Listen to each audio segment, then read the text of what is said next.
£117 million. That is what Chelsea just agreed to pay for a player who was at Middlesbrough just 2 years ago, a player who has never played in the Champions League, a player some people still aren't sure about. But here's the thing, Xabi Alonso is sure. He personally picked up the phone and convinced Morgan Rogers to choose Chelsea over Arsenal. And when one of the greatest midfielders of all time tells you he wants to build his team around you, you listen. I'm Evans, this is GoalRUSH HQ, and today we are going deep on Morgan Rogers. The data, the tactics, the strengths, the weaknesses, and the big question, is he the right signing for Alonso? Let's find out. First, who is Morgan Rogers? Right. Before we get into the data, let's establish who this player actually is, because I think a lot of people still underestimate his journey. Morgan Elliott Rogers. Born July 26, 2002 in Halesowen, England. Age 23, 6'2". We'll come back to that height because it matters. Attacking midfielder, left wing, right wing. A proper versatile threat. His career path is unconventional.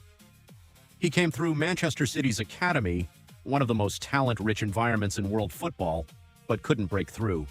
Loans to Lincoln City in League One, Bournemouth in the Championship, Blackpool in the Championship. On paper, that looks like a player drifting. But then in the summer of 2023, he signed for Middlesbrough, and something clicked. That season was the breakthrough, and Aston Villa, who clearly know a player when they see one, moved fast. They paid £15 million to bring him to Villa Park in February 2024. What happened next was extraordinary. In his first full season at Villa, Rogers recorded 14 goals and 15 assists across 54 appearances in all competitions. Villa reached the Champions League quarter-finals, and this season just gone, he was part of the squad that won the Europa League. League One to Europa League winner in 4 years. That is not an accident. That is a player who found his level and then exceeded it. Let's start looking at the numbers. Let's look at what he actually produced this season in the Premier League, because this is where the transfer fee starts to make sense. 10 goals, 6 assists, 37 starts out of 37 games. He did not miss a match. 3,285 minutes on the pitch. A FOTMOB rating of 7.00. Solid, consistent, reliable throughout the season. But here are the numbers that really matter.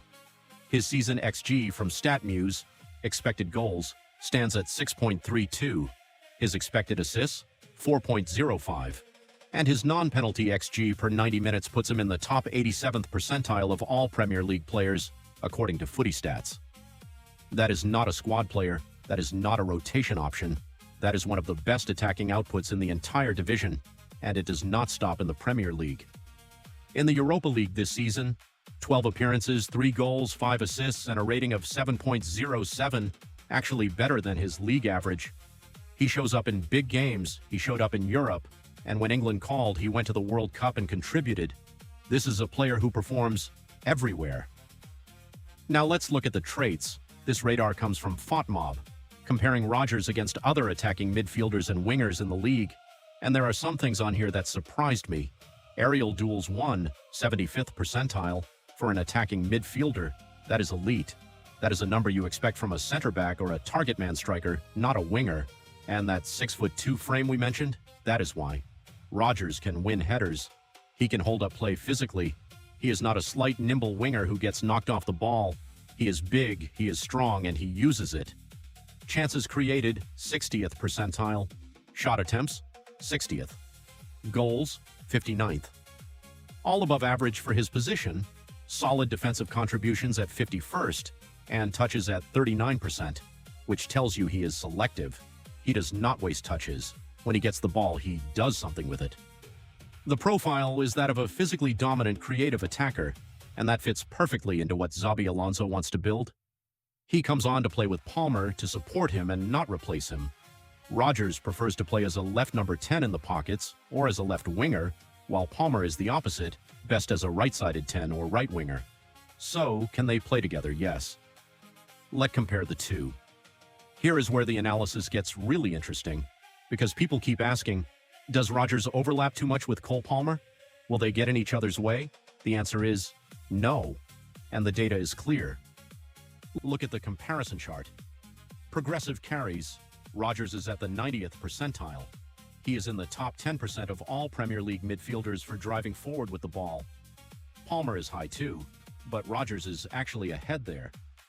Key passes, Rodgers at the 81st percentile, another elite figure, but here is where they differ. Duels won, Rodgers is at the 0th percentile, 0. He wins almost no physical duels one-on-one. And forward passing percentage, 8th percentile. He struggles to play direct passes forward under pressure. Palmer is more technically precise, Rodgers is more physically dominant and progressive.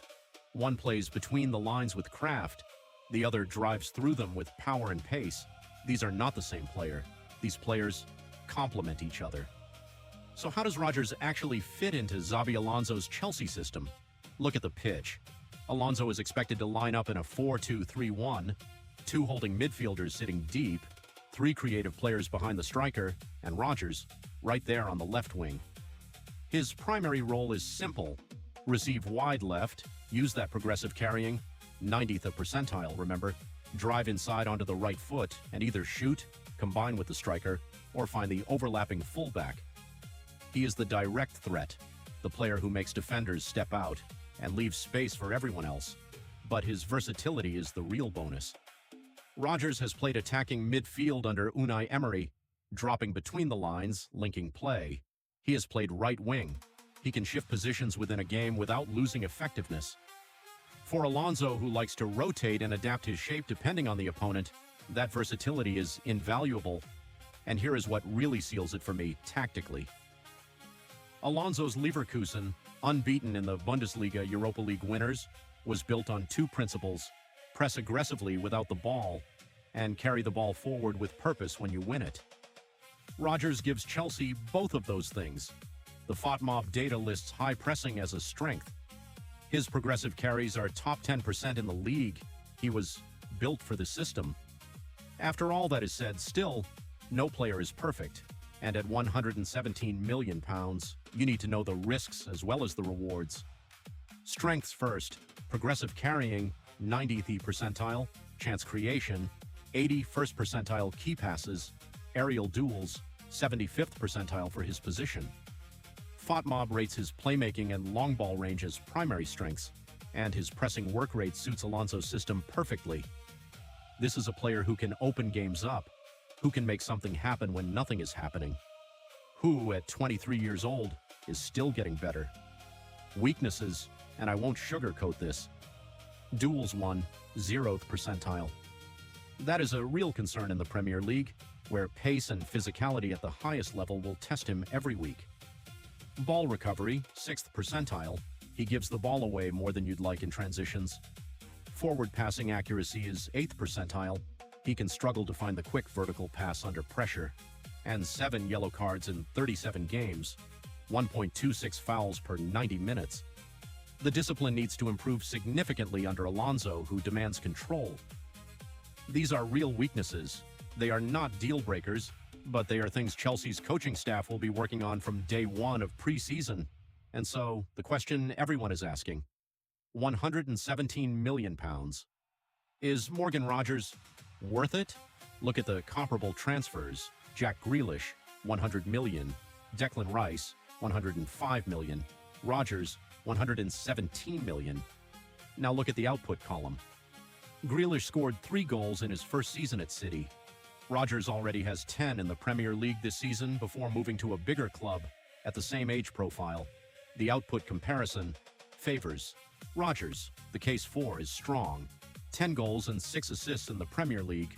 Proven output at this level. 90th percentile progressive carrying. Perfect system fit for Alonso. 23 years old, he is in his value window and he will get better. Europa League winner, big game pedigree, and Xabi Alonso personally convinced him. That matters more than people realize. The case against is also real. £117 million is a huge sum for a winger with question marks over duels and discipline. There is squad overlap with Palmer, and he has never played Champions League group stage football. That is a significant step up. My verdict? This is the right signing. It is a great signing. Not because of the highlights, not because of the hype, but because the data supports it. The system fit is real. That is the Morgan Rogers tactical breakdown. Do you think Rogers be a star at Chelsea?